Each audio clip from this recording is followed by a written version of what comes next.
G'day champions, Dan here from Ecrotek Beekeeping Supplies. In this series we're going to smash through the ins and outs of Varroa Mite treatments. I'm going to do it without any fluff. Alright, so your first step with any good Varroa Mite treatment plan is to have regular monitoring, and the best way to do that is with alcohol washes. The first treatment that we're going to go for today is Bayvarol. Now Bayvarol is super easy to use, super safe to use, but you can see here that I've got my nitrile gloves on just to protect my skin. And once I whip these off, I'll also wash my hands.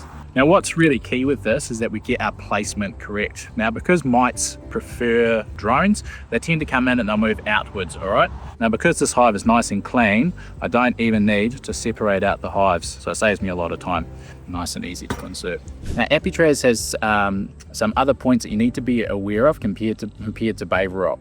Now you're not allowed to have honey supers on in Australia when you're using Apitraz, and it's only permitted for 6 weeks to be in the hive. The way I want people to start looking at Apitraz is for when their hives are at their weakest. What that might mean is when you have a pollen dearth, when you're making splits, when you're making news.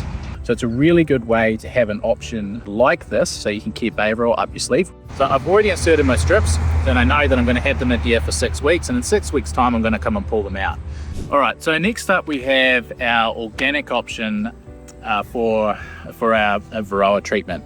Now this is an excellent option as it's the only treatment that will actually penetrate through the wax capping and kill the Varroa mite while they're actually feeding on the larvae of the bee. This is a strong treatment that needs to be treated with respect. So you need a minimum of 2 boxes of bees, or if you do have 1 box of bees, you actually need to add a super on top so that they can push the vapor around the hive.